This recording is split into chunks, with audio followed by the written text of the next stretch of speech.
자, 소장님, 지금까지 이제 관제 영상에 대해서 좀 음, 말씀해 주셨는데, 이거 말고 또 다른 것이 무엇이 있을까요? 뭐 이제 잠수함 충돌설이 그걸로 끝이 아니고 또 이제 확대되고 재생산되고 음, 이런 걸로 알고 있거든요. 그럼 뭐 어쨌든 이 잠수함 충돌설을 뒷받침해 줄 수 있는 음, 그런 어떤 그 밑거름, 영양분 뭐 이런 게 필요할 거잖아요. 지금부터 음, 말씀드리는 내용은 조금 이제 좀 길게 됩니다. 이게 좀 길게 나가가지고. 근데 이제부터 말씀드리는 내용 중에 이제 청해진 해운이 음, 이제 우리가 흔히 말하는 가해자라는 청해진 해운이 잠수함 충돌설을 가지고 이 혼란한 침몰 원인판에 뛰어들기 시작하죠.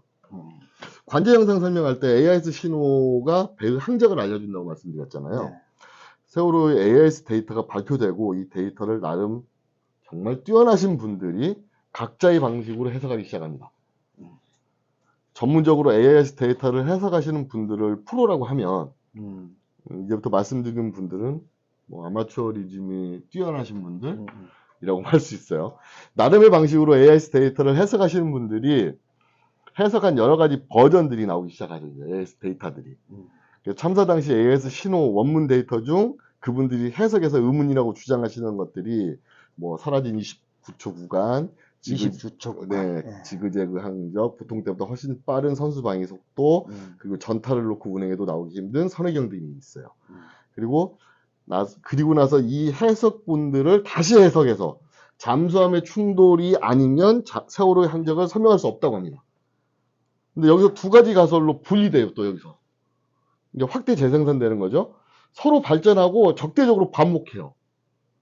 바로 방금 말씀드렸던 잠수함 충돌설을 주장하시는 분들은 AIS 신호 데이터를 조작 그 충돌설을 주장하시는 분들과 AIS 신호 원문 데이터가 조작됐다. 이렇게 가설로 이런 주장을 하시는 분들 가설로 두 개로 딱 나눠져 버려요. 여기서부터. 음, 그래서 두 가지 가설은 데이터와 주장이 서로 양립되고 서로 대립합니다. 음, 또한 이 두 가설을 각각 주장하시는 분들은 서로의 가설에 대해서 반박 의견을 되게 공격적으로 하시는 분들로 유명합니다. 뭐 관련하여 네, 뭐 뭐 누군지 예, 알겠네요. 여러 가지 다큐멘터리와 서적들이 나오고 인터뷰도 강연도 많이들 하셨고요. 뭐 아직도 하고 계신 분들이 계세요. 네. 뭐 딱히 저희가 그분들 좋다 나쁘다 표현은 하진 않지만 뭐 이 말씀을 좀 드리고 싶어요. 두 가지 가설을 우리 가족들에게 아무 검증 없이 들이미는 것이 과연 올바른 일인가? 그러니까 뭐 자기네 가설이 맞다고 우기지만 말고 이걸 검증하고 그다음에 우리한테 들이밀어야 되는데 그냥 막 들이밀었거든요. 이게 올바른 일인가 그분들께 다시 한번 묻고 싶고요.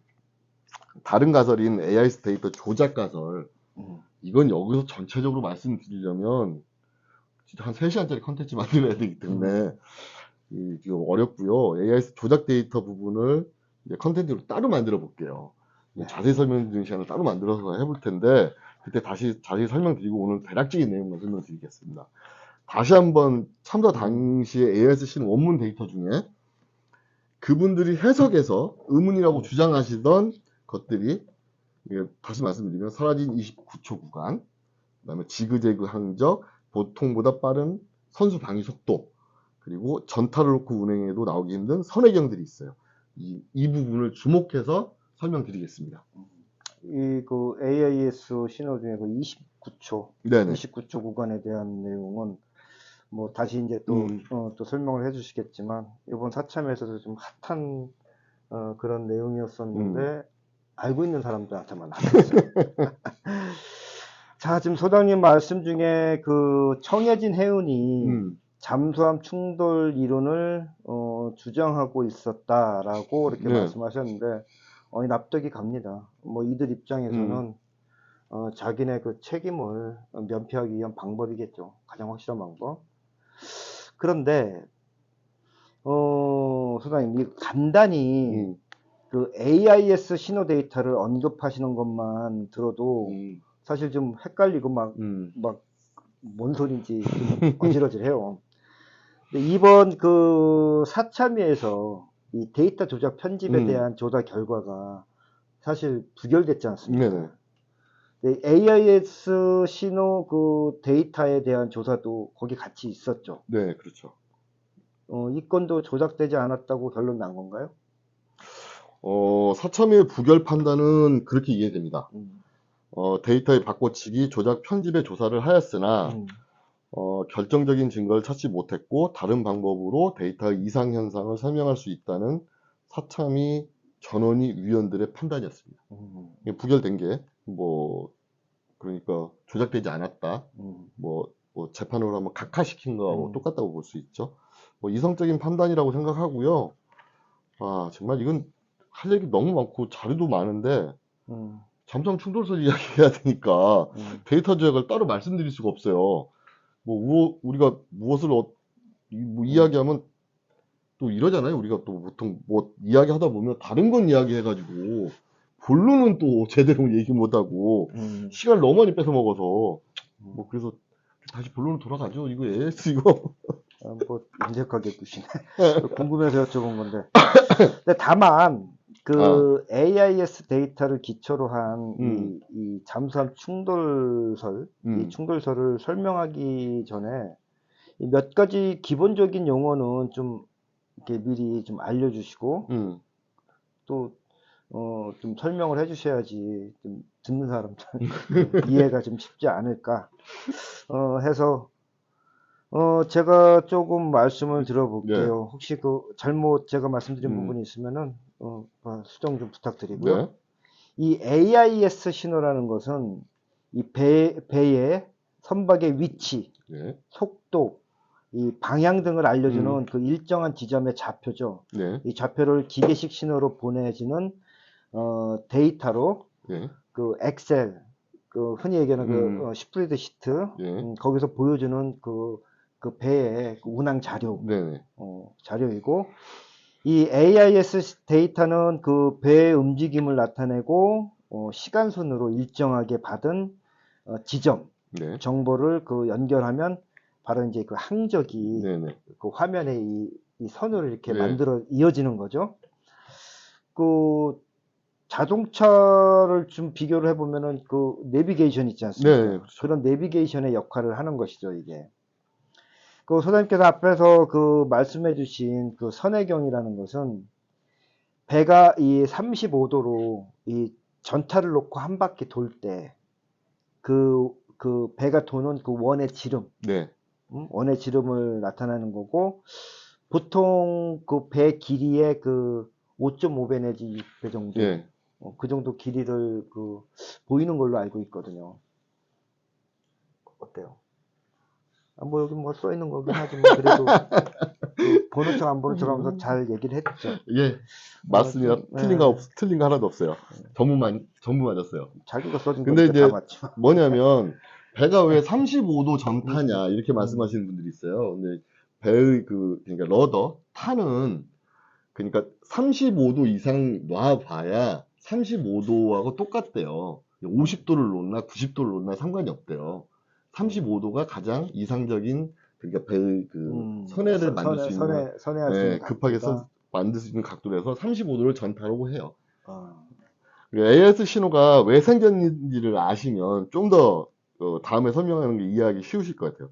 AIS 신호는 이게 좀 오래된 건데 이제 수출을 하거나 수입하는 업자들 있잖아요. 이분들이 내 물건이 도대체 내가 싣고 있는 내 물건을 싣고 있는 배가 큰 대양을 항해할 때 어디쯤에 있는지 대략적인 그 화물 위치를 알 수가 없으니까 대략적인 위치를 알고 싶어서 생긴 신호체계예요. 요즘은 오차가 약 한 10m 정도지만 예전에는 100m 정도였어요. 뭐 기술의 네, 그죠? 발전이죠. 2014년도에는 오차가 한 20m에서 40m. 이거 확정적일 수 없어요. 왜냐면 이게 좀 오차폭이 좀 있어가지고요. 그리고 AIS 신호는 배의 속도, 위치, 방향 등 여러 가지 정보를 보여주지만 생각처럼 아주 정확한 정보가 아니에요. 그리고 또 실시간 모든 움직임을 보여주는 데이터가 아니거든요.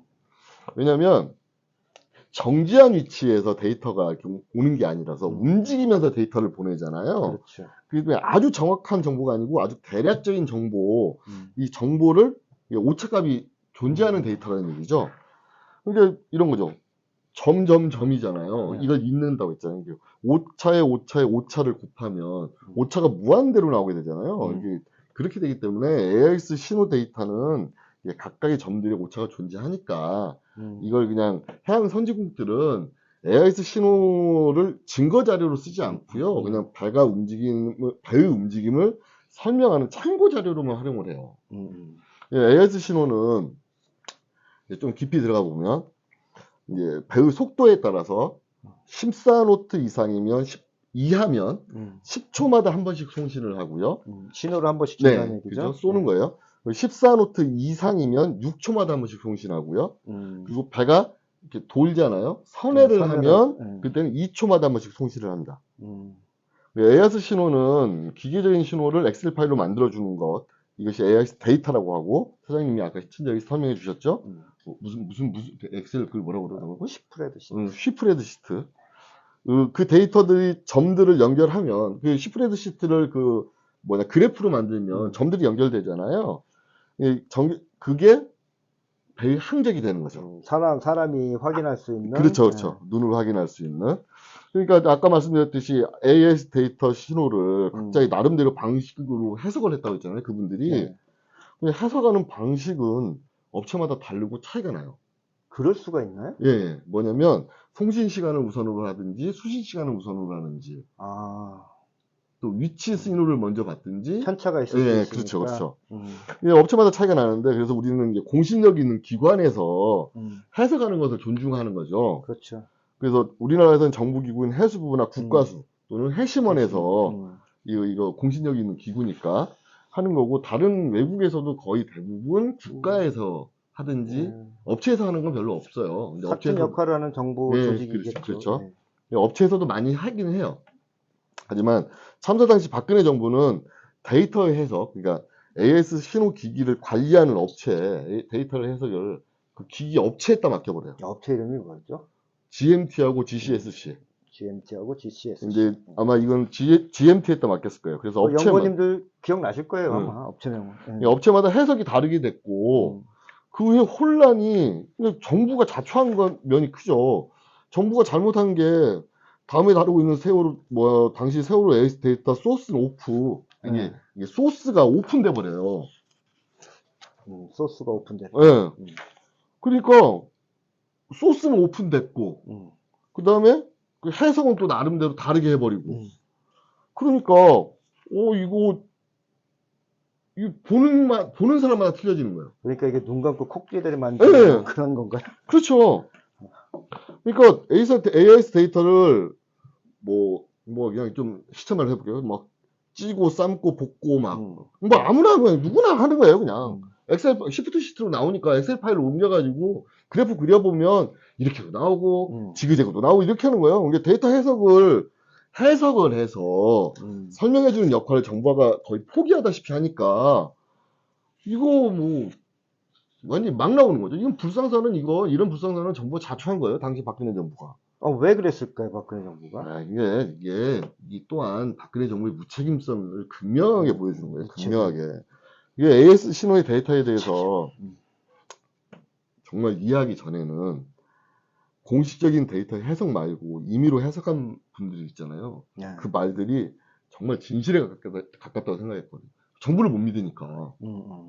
근데 솔직히 말씀드려서 지금 보고 계시는 연구원님들도 우주 가시겠냐고요. 저 자체도 이 데이터에 대해서 믿지를 못하고 있었는데. 그리고 AIS 데이터 조금만 한다고 했는데 너무 길게 가네. 벌써 40분이 넘었는데. 이게 해야 돼요. 사라진 29초 구간 이 부분 사참에서도 핫했다고 했잖아요. 이거 2014년에 검경합수부가 압수수색을 해요. 뭐냐면 가족들이 민변하고 같이 증거보존 신청을 하거든요. 그래서 압수수색을 들어갔는데 그때 진도 VTS하고 두 패밀리호에 AIS 신호 데이터를 찾게 됐어요. 압수수색을 찾았어요. 언론 기사에서도 이게 나와요. 사라진 29초 구간을 가족들이 찾았다 해가지고. 근데 이거를 없어졌다고 그러면 안 되는데. 확인도 응. 생각도 못했죠. 그 AS 신호를 음. 기반으로 이제 세월호 항적을 그려보면 세월호 선해가 비정상적으로 보여요. 아까 말씀드렸다시피 선해경이 예. 뺑 도는 선해경이 세월호 길이의 6배 정도가 나와야 되는데 정상인데 AS 신호는 그보다 짧게 세월호의 한 4배 정도의 길이로 샤프하게 돈다. 이게 사고 순간 AIS 신호를 해석해서 세월호 기장이 145m, 네, 그렇죠, 186m 그 정도 예. 됐죠. 예. 근데 이건 사고 순간에 AS 신호를 해석하는 방식에서 차이가 발생한 거예요. 뭐냐면 배가 좌로 전도되고 나오는 현상을 해석하는 방식의 차이죠. 그러니까 전도됐느냐 안 됐느냐를 따지고 나서 해야 되는데 이게 그러니까 배가 넘어지면 원래의 선수 방향을 유지하지 못하고 제가 이제 배로 좀 설명을 드릴게요. 아, 그래요? 배를. 배가 보시면 배가 이렇게 넘어지잖아요. 넘어지면 좀 앞에다. 네, 배가 넘어지면 여기서 엔진은 뒤쪽에서 돌고 있고 여기는 이쪽에서 물이 계속 저항을 받게 돼요. 그러면 이게 여기는 안 나가려고 뒤는 밀리거든요. 그러면 그렇겠죠. 선수 방향이 빨리 돌게 돼 있거든요. 근데 이거를 배가 넘어진 다음에 설명을 해야 되는데 이걸 그냥 살아있는 배라고 생각하고 설명을 하다 보니 밀어 제꼈다. 살아있으니까 밀어 제꼈다. 이런 식으로 설명이 나오는 거예요. 아하. 이게 좀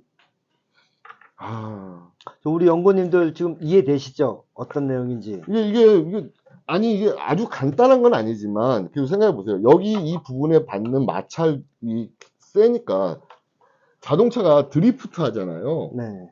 그 드리프트 하는 거 비슷하게 이렇게 쭉 드리프트해서 밀리는 거거든요. 이런 부분을, 엔진은 살아있기 때문에, 이런 부분을, 뭐라고 설명을 해야 돼? 이게 설명드리는 것도, 이게 속도 변화, 이게 또 웃기지도 않은 게, 이게 참고 자료라고 했잖아요. 네. 증거 자료가 아니기 때문에 이 속도의 변화는 따라가지 못하는 결점이 있어요. 이 부분도. 뭐 약간의 오차를 생각한다면 허용 범위 안에 있는 오차거든요. 그래서 뭐 이거를 선수 방위각이 너무 빨리 돌아가는 것까지 같이 설명하다 보니까 이게 뭐 연구원님들이 이해가 좀 쉽지 않으실 건데 그래도 배가 움직일 때 이렇게 복합적인 움직임을 같이 설명을 해야 되니까 이게 하나의 현상만 갖고는, 하나의 그것만 갖고는 배 움직임을 설명할 수가 없잖아요. 그리고 또 같이 설명을 드려야, 이제 좀, 이렇게 이해가 또 빠르고, 그럴 것 같아서, 이렇게 말씀드린 게 옳은 것 같고요. 이 의견은, 선조의 당시, 그러니까 네덜란드 이제 마린 연구소에 세월호 움직임, 그때 그러니까 자유항주 실험을 했었죠? 네네. 그때 마린 연구소에서 세월호 움직임 해석하고 제가 말씀드리는 내용이 같은 거예요. 이제는 이렇게라도 설명이 가능한데 참사 당시하고 선조위 끝날 당시에는 뭐 내용들을 잘 모르니까 경험도 없고 이게 설명이 불가능한 상황이었죠. 이게 이 자체가 지금이나 되니까 이제 배에 이렇게 모형갖고 드리프트 한다 이렇게 말하지 그때 되면 이게 이해가 안 됐는데 이 AIS 신호 데이터, 이 뭐 소장님이 좀 쉽게 설명을 해주신다고 많은 노력을 해주셨는데 아무리 쉽게 설명해도 사실 좀 이해가 좀 어려운 부분들이에요. 어려운 부분들이고 쉽지가 않네요. 이게 좀 그림이라든가 또 이런 그 백자료를 좀 보여드리면 더 좋았을 뻔했는데